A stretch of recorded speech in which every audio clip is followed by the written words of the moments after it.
السلام علیکم ورحمۃ اللہ وبرکاتہ۔ ان الحمد للہ نحمده ونستعینه ونستغفره ونؤمن به ونتوکل علیہ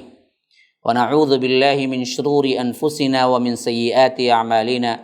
من يهده الله فلا مضل له ومن يضلل فلا هادي له واشهد ان لا اله الا الله وحده لا شريك له واشهد ان محمدا عبده ورسوله اما بعد فإن خير الحديث كتاب الله وخير الهدي هدي محمد صلى الله عليه وسلم وشر الأمور محدثاتها وكل محدثة بدعة وكل بدعة ضلالة وفي رواية وكل ضلالة في النار فأعوذ بالله من الشيطان الرجيم بسم الله الرحمن الرحيم ألف لام ميم ذلك الكتاب لا ريب فيه هدى للمتقين اللهم أرنا الحق حقا وارزقنا اتباعه وأرنا الباطل باطلا وارزقنا اجتنابه اللهم علمنا ما ينفعنا وانفعنا بما علمتنا وارزقنا علما رب اشرح لي صدري ويسر لي أمري واحلل عقدة من لساني يفقهوا قولي۔ برادران اسلام، واجب الاحترام بزرگوں، دوستوں، عزیز ساتھیوں، لائق احترام ماؤں اور بہنوں، تفسیر القرآن کے دروس آپ کے سامنے پیش کیے جا رہے ہیں MSLI لائف ٹی وی کے ذریعے۔ اللہ کے فضل و کرم سے گزشتہ کے ایپیسوڈ میں سورہ فاتحہ کی مکمل تشریح اور اس کے کچھ احکامات ذکر ہو چکے ہیں۔ آج انشاءاللہ العزیز سورہ بقرہ کی کچھ تفسیر اور اس کے خاص فضائل کے اعتبار سے کچھ باتیں رکھنے کی کوشش کروں گا۔ سورہ فاتحہ یہ قرآن کا مکمل ایک دیباجہ ہے، ایک مقدمہ ہے سمجھیے، اور الف لام میم اور سورہ بقرہ سے یہ جواب ہے اہدنا الصراط المستقیم صراط الذین انعمت علیہم کے، کہ سورہ فاتحہ کے اعتبار سے بہت سی روایتیں باقاعدہ طور پر فضائل کے اعتبار سے بھی آئی ہیں۔ حضرت معقل ابن یسار فرماتے ہیں کہ اللہ کے رسول صلی اللہ علیہ وسلم نے فرمایا سورہ بقرہ قرآن کی کوہان ہے، یعنی اس کی بلندی ہے۔ کوہان اس کو کہتے ہیں جو اونٹ کے اوپر جو کوہان ہوتی ہے نا، اسے کہتے ہیں، جو سب سے بلند چیز اونٹ میں وہی ہوتی ہے۔ تو فرمایا کہ سورہ بقرہ قرآن کی کوہان ہے اور اس کی بلندی ہے، اس کی ایک ایک آیت کے ساتھ 80 فرشتے نازل ہوتے تھے، اور بالخصوص آیت الکرسی تو خاص عرش کے نیچے نازل ہوئی اور اس سورت کے ساتھ ملائی گئی۔ اور اس سلسلے میں کچھ اور بھی فضیلت کی باتیں اس حدیث کے اندر حضرت معقل ابن یسار بیان کر رہے ہیں۔ احمد کی روایت ہے اور اس میں خاص کر شیخ البانی رحمہ اللہ نے ضعیف کہا ہے اس روایت کو، لیکن یہ جو بات اوپر کی آئی ہے یہ کئی اور روایتوں سے بھی ثابت ہوتی ہے۔ اسی طرح ایک اور روایت ہے جو مسند احمد کی صحیح مسلم کے اندر، ترمذی کے اندر، نسائی کے اندر موجود ہے، جس میں فرمایا کہ اس سورت میں ایک آیت ہے جو تمام آیتوں کی سردار ہے، اور وہ آیت الکرسی ہے۔ اور اسی طرح اللہ کے رسول صلی اللہ علیہ وسلم سے یہ روایت بھی آئی ہے کہ نسائی، مسلم، ترمذی کے اندر اپنے گھروں کو قبریں نہ بناؤ یا قبرستان نہ بناؤ، کیونکہ جس گھر میں سورہ بقرہ پڑھی جاتی ہے وہاں شیطان داخل نہیں ہو سکتا۔ اللہ سورہ بقرہ کی فضیلت دیکھیے کہ اندر موجود ہے، ترمذی کے اندر موجود ہے یہ حدیث، جس کو روایت کرتے ہیں امام ابن کثیر رحمہ اللہ اپنی کتاب میں لائے ہیں۔ وہ کہتے ہیں کہ اپنے گھروں کو قبرستان نہ بناؤ۔ اس کا ایک مطلب یہ بھی ہوا کہ قبرستان میں قرآن نہیں پڑھا جاتا، لیکن آج کیا ہے، قبروں کے پاس بیٹھ کے قرآن پڑھتے ہیں، قرآن خوانی چلتی ہے، باقاعدہ لوگ آ کے کیا ہیں، باقاعدہ طور پر قرآن پڑھ کے پیسے لے جاتے ہیں۔ تو اللہ کے رسول نے کہا کہ اپنے گھروں کو قبرستان نہ بناؤ، اور جس گھر میں سورہ بقرہ پڑھی جاتی ہے وہاں شیطان داخل نہیں ہو سکتا۔ اور اسی طرح امام ترمذی نے اپنے صحیح میں یعنی حسن صحیح بتایا ہے، ایک روایت ہے جس گھر میں سورہ بقرہ پڑھی جائے وہاں سے شیطان بھاگ جاتا ہے۔ سورہ بقرہ کی فضیلت میں یہ روایت بھی آئی ہے ترمذی کے اندر۔ اور اسی طرح اللہ کے رسول صلی اللہ علیہ وسلم نے فرمایا کہ تم کو کوئی ایسا پیڑ تمہیں پتہ ہے جو بڑھتا چلا جاتا ہے، جو کہ اس کی نشو و نما ہوتی چلی جاتی ہے، اس حیثیت سے اللہ کے رسول صلی اللہ علیہ وسلم نے فرمایا وہ سورہ بقرہ ہے، جو کہ اس کے اندر کی بڑھوتری، اس کے اندر کا ایمان، اس کے اندر کی شفا اور اس کے اندر کا کیا ہے اس حیثیت سے فضائل ہیں اللہ تبارک و تعالی نے رکھے ہیں، وہ بڑھتے چلے جا رہے ہیں۔ اور اسی طرح حضرت ابن مسعود رضی اللہ عنہ روایت کرتے ہیں کہ جس گھر میں سورہ بقرہ پڑھی جائے اس گھر سے شیطان بھاگتا ہے، بلکہ پریشان ہو کے بھاگتا ہے۔ یہ روایت حضرت ابن مسعود رضی اللہ عنہ سے مروی ہے۔ صحیح بخاری کے اندر حضرت اسید ابن حضیر نے ایک مرتبہ رات کو سورہ بقرہ کی تلاوت شروع کی۔ یہ روایت صحیح بخاری کے اندر آئی ہے کہ حضرت اسید ابن حضیر ایک مرتبہ رات کو سورہ بقرہ کی تلاوت شروع کی تو ان کا گھوڑا جو ان کے پاس ہی باندھا ہوا تھا اس سے اچھلنا کودنا شروع کر دیا، حتیٰ کہ انہوں نے قرات کو چھوڑا اور دیکھا کہ کیا ہو رہا ہے تو گھوڑا پھر ساکت ہو گیا، پھر پڑھنا شروع کیا تو پھر بدکنا شروع کیا، پھر موقوف کی یعنی پھر کیا ہے قرات کھڑا کیا تو رکایا تو پھر گھوڑا کیا ہے خاموش ہو گیا۔ اس طرح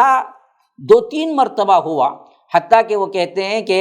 وہاں میرا بیٹا یحییٰ لیٹا ہوا تھا، مجھے خدشہ ہوا کہ کہیں وہ اسے نقصان نہ پہنچا دے، نہ پہنچا دے، اس واسطے میں نے کیا کیا قرات کو کم کیا، نماز مکمل کی اور صبح اللہ کے رسول صلی اللہ علیہ وسلم کے پاس پہنچے اور اس واقعے کو ذکر کیا کہ اللہ کے رسول صلی اللہ علیہ وسلم ایسا ہوا کہ میں جب پڑھتا جاتا تھا تو گھوڑا بدکتا تھا اور میں رکتا تھا تو گھوڑا بھی ساکت ہو جاتا تھا۔ مجھے پڑھنے میں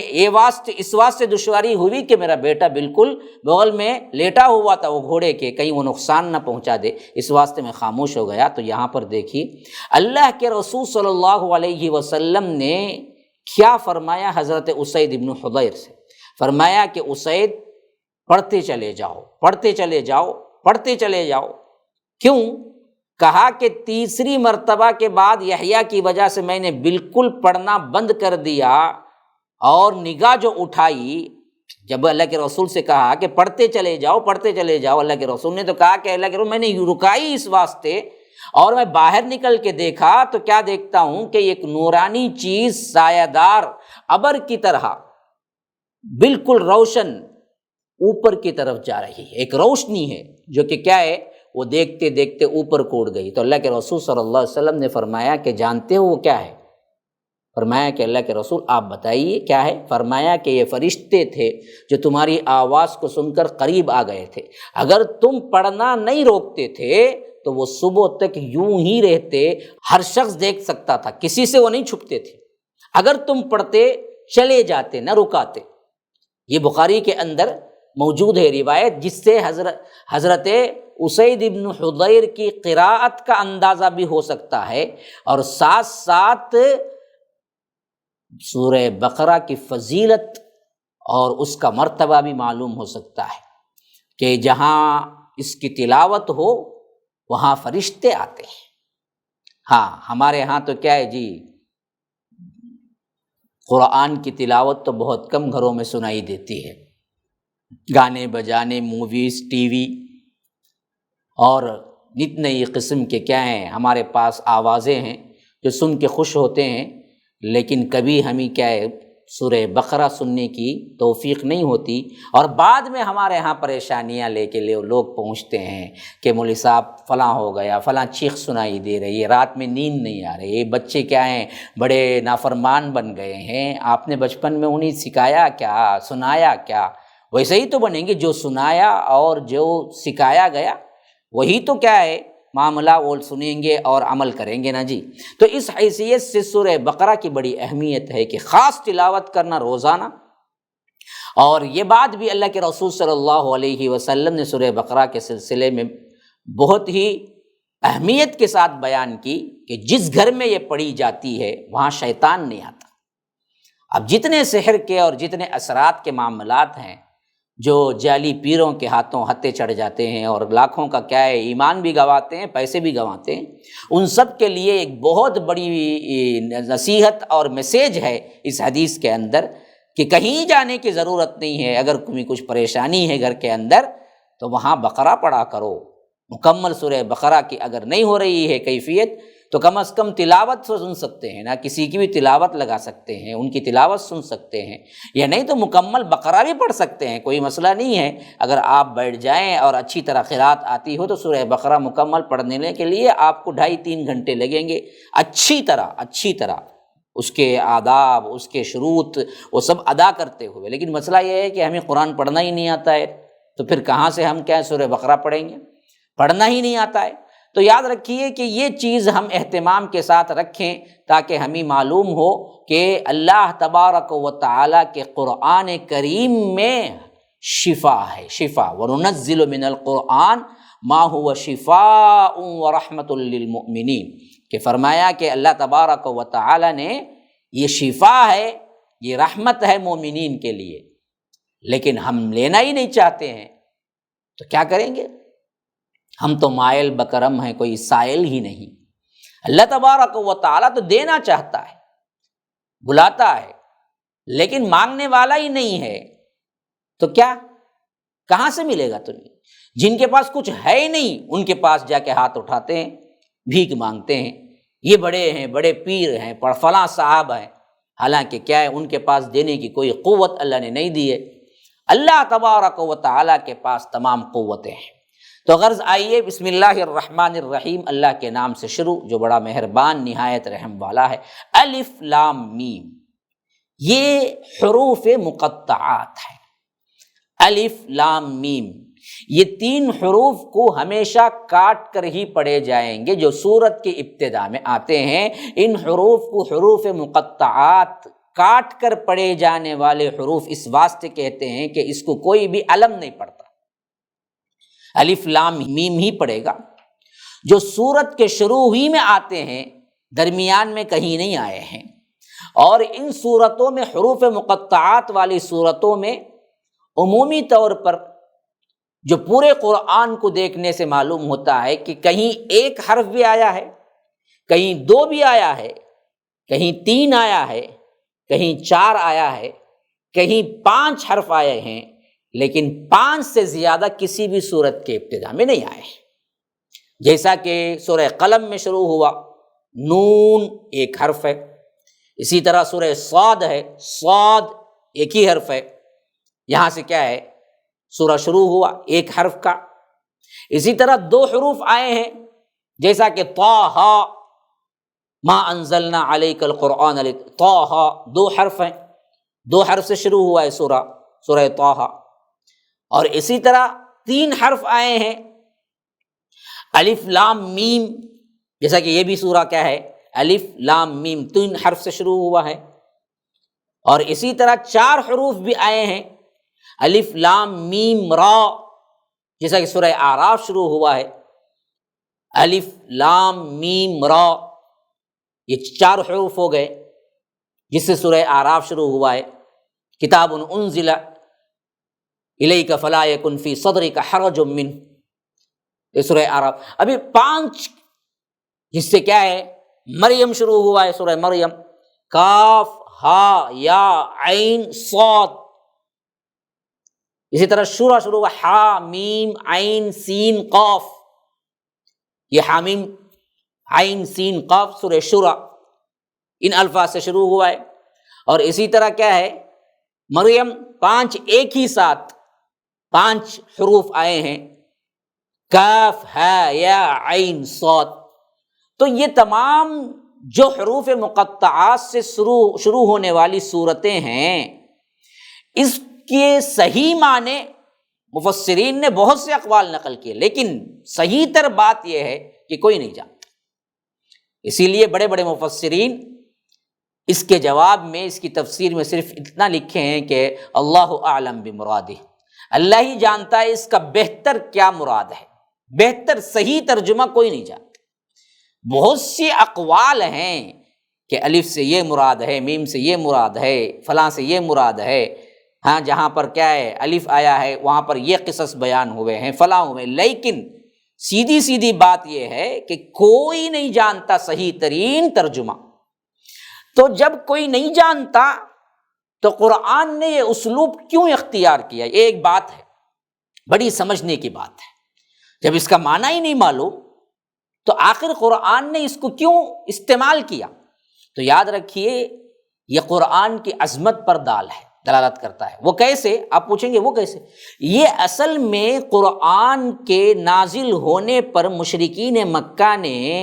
جو انکار کیا اور الا قول البشر، یہ انسان کا کلام کہا، تو اللہ نے حجت قائم کی ہے ان حروف مقطعات کے ذریعے۔ کیسے؟ کہا کہ یہی الف لام میم، یہی الف با تا سا، یہی چیزیں جو الف سے لے کر یا تک 28 حروف کا عربی جو الفاظ ہیں وہی میرے پاس بھی ہیں، وہی تمہارے پاس بھی ہیں۔ اگر یہ قول بشر ہے تو بنا کے لاؤ۔ جو 28 حروف میں اگر یہ انسان کا کلام ہے تو جیسے محمد صلی اللہ علیہ وسلم نعوذ باللہ بنا کے لائے، تم جھوٹ بات ڈالتے ہو اور جھوٹ موٹ کیا الزام لگاتے ہو۔ اگر یہ قول بشر تم بھی لاؤ نا، یہی تو الف لام میم کے اندر ہی کے جتنے حروف آئے ہیں الف سے یا تک کے، انہی حروف کے اندر تو کلام بھی اترا ہے۔ اگر ایسا کلام انہی حروف کو لے کر کوئی انسان بنا سکتا ہے تمہارے قول کے مطابق، تو تم کیوں نہیں بنا سکتے؟ یہ گویا کہ بار بار تنبیہ ہو رہی تھی سورتوں کے ابتدا میں۔ یہ حروف مقطعات لا کے بدبختو دیکھو، یہ نارمل جو حروف تمہارے پاس 28 حروف ہیں عربی کے، انہی حروف سے یہ قرآن اللہ نازل کیا، لیکن تم جواب دے نہیں سکتے اس کا۔ صاف طور پر اللہ تبارک و تعالی نے چیلنج پیش کیا اور صاف فرمایا کہ فَلْيَأْتُوا بِحَدِيثٍ مِثْلِهِ، اس جیسا کلام لاؤ۔ اور یہ گئے باقاعدہ طور پر ایک مرتبہ گردش کرتا رہا، ایک مرتبہ چیلنج ہوا ختم ہو گیا نہیں، بلکہ ہر مرتبہ جب بھی یہ لوگ پیش کیے قرآن کو جھوٹا ثابت کیے، اللہ نے کہا کہ لاؤ اس جیسا کلام بنا کے، ہاں بِحَدِيثٍ مِثْلِهِ بِعَشْرِ سُوَرٍ مِثْلِهِ بِسُورَةٍ مِثْلِهِ، ایک سورہ ہی کم از کم بنا لاؤ۔ والعصر ان الانسان لفی خسر، چھوٹی سی 3 آیتوں پر مشتمل چھوٹا سا سورہ بنا کے بھی دکھاؤ۔ انا اعطیناک الکوثر فصل لربک وانحر ان شانئک هو الابتر، 3 آیتوں پر مشتمل چھوٹا سا سورہ بنا کے لاؤ۔ تو جب کچھ نہیں لا سکے یہ لوگ تو رب العالمین نے علی الاعلان بعد میں بتا دیا کہ فَإِن لَّمْ تَفْعَلُوا وَلَن تَفْعَلُوا، تم نہیں لائے، نہیں لا سکتے ہو، نہیں لا پاؤ گے، ماضی حال مستقبل سب جمع کر دیا۔ تم نے نہیں کیا اور نہیں کر سکتے، ماضی میں بھی نہیں، حال میں بھی نہیں، مستقبل میں کوئی نہیں کر سکتا۔ پھر سورہ اسراء میں اس کے لیے گویا کہ مہر ثبت کر دی، فرمایا کہ قل ان اجتمعت الانس والجن على ان یاتوا بمثل هذا القرآن لا یاتون بمثله ولو كان بعضهم لبعض ظہیرا۔ رے بدبختو، تم کیا تمام انسان اور تمام جنات شامل ہو جائیں، ان اجتمعت الانس والجن، جنات بھی شامل ہو جائیں اور اس کے ساتھ ساتھ انسان بھی شامل ہو جائیں، سب مل جائیں اس قرآن کو بنانے میں، اگر تمہارے قول کے مطابق یہ کیا ہے قول بشر ہے، انسان کا کلام ہے، تو جمع ہو جاؤ۔ ان اجتمعت الانس والجن علی ان یأتوا بمثل هذا القرآن، اس طرح کا قرآن تم بنا لانے کے لیے کوشش کرو، لا یأتون بمثلی، نہیں لا سکتے تو، ولو کان بعضهم لبعض ظہیرا، کہ یہاں تک کہ تم اپنی ایڑی چوٹی کا زور لگا دو، ایک دوسرے کی مدد کرنے پہ تل جاؤ اور پورے کیا ہے گٹھ جوڑ کر کے تم اکٹھے ہو کے بیٹھ کے کوشش کر لو، لیکن تمہارے پاس آنے والا نہیں ہے اور تم بنا نہیں سکتے۔ یہ چیلنج بھی اللہ تبارک و تعالی نے خود نتیجہ بیان کر دیا۔ تو اس حیثیت سے حروف مقطعات اصل میں وہ حروف ہیں جو اس چیلنج کو بار بار ان کے عقل کو دراصل کھینچ رہے تھے اور سمجھا رہے تھے۔ بدبختو، یہ ہیں وہ حروف جن سے ہم نے کیا یہ کلام اللہ بنایا ہے، اور یہ کلام اللہ دراصل تمہارے پاس بھی وہی حروف ہیں، یہ اللہ کا کلام نہیں تو جواب دو۔ تو اسی واسطے سورت کی اس واسطے ہی ہم دیکھتے ہیں کہ اگر یہ کوئی نیا طریقہ ہوتا، یہ عرب میں اس کا معمول نہیں ہوتا، تو سب سے پہلے مشرکین آواز اٹھاتے نا جی، سب سے پہلے وہ دراصل کیا ہیں، اس کا مذاق اڑاتے یا الزام لگاتے، یہ کیسی بات ہے کہ جو بات ہی سمجھ نہیں آ رہی ہے، ان حروف مقطعات سے، ان حروف سے کلام پیش کیا جا رہا ہے، لیکن کبھی انہوں نے اعتراض نہیں کیا۔ تو معلوم ہوا کہ یہ بات سب کے لیے عام تھی، معلوم تھا ایسے حروف کا استعمال ہوتا تھا۔ غرض کہ میں آپ کے سامنے یہ بات رکھ رہا تھا کہ الف لام میم ان کو حروف مقطعات کہا جاتا ہے، نمبر ایک۔ نمبر دو، اس کی عظمت قرآن کی عظمت و اعجاز سے منسلک ہے، اور اس کی وجہ سورتوں کے ابتدا میں لانے کی قرآن کی عظمت اور اللہ کا کلام ہونے کی دلیل ہے۔ نمبر تین، یہ حروف ایک بھی آئے ہیں، دو بھی آئے ہیں، تین بھی آئے ہیں، چار بھی آئے ہیں، پانچ بھی آئے ہیں، آخری پانچ کا عدد ہے، اس سے بڑھ کر قرآن میں نہیں آئے ہیں۔ اب اس کے بعد آگے بڑھیے، رب العالمین فرماتا ہے ذالک الکتاب، اور اس کا عام فہم ترجمہ جہاں تک ہم دیکھتے ہیں کہ یہ کتاب، جبکہ ذالکہ کا مطلب وہ ہوتا ہے، ھذا الکتاب کی بجائے ذالک الکتاب، اس میں علماء کہتے ہیں کہ بہت بڑا اس کے اندر اعجاز بھی ہے، اور یہ معنی بھی ہے کہ یہ اصل میں ذالکہ نہیں ھذا ہی ہے۔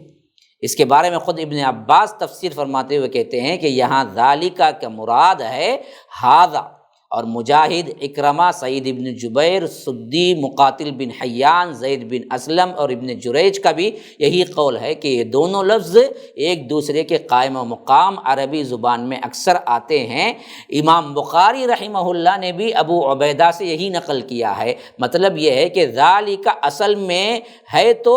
دور کے اشارے کے لیے، وہ کے لیے استعمال ہوتا ہے، جس کے معنی دور کے اشارے کے ہیں، لیکن اعجاز کے اعتبار سے کبھی کبھی نزدیک کو بھی بولتے ہیں،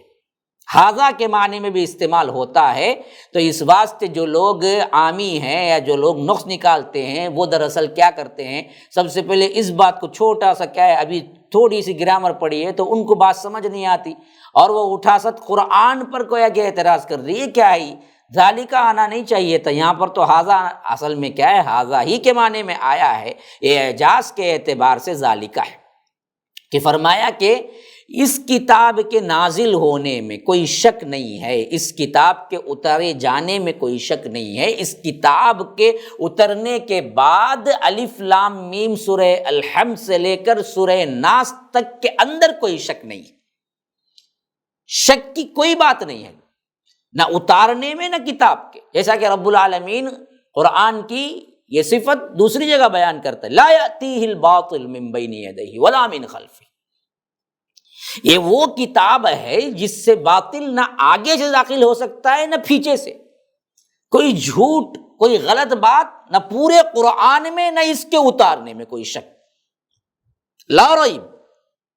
اس کے اندر کوئی شک نہیں، فیہ، اور آخری میں فرمایا ہدن، ہدایت ہے، ہدایت کئی معنی میں استعمال ہوا ہے، اہدنا میں بھی ہدایت ہے جیسا ہم نے پڑھا، میں انشاءاللہ اس کی تشریح اگلے ایپیسوڈ میں رکھوں گا۔ ہدایت ہے یہ سراپا، کن کے لیے؟ پرہیزگاروں کے لیے، للمتقین، پرہیزگاروں کے لیے، اللہ سے ڈرنے والوں کے لیے۔ اب کوئی ہے جو پوچھ سکتا ہے کہ ہدایت تو ڈرنے والوں کے لیے ہے، تو سب کے لیے کہاں ہوئی؟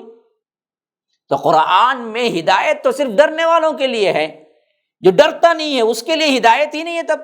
تب تو قرآن سب کے لیے نہیں ہوا، صرف متقین کے لیے ہو گیا۔ یہ بات کیا ہے، ذہن میں آ سکتی ہے، تو یاد رکھیے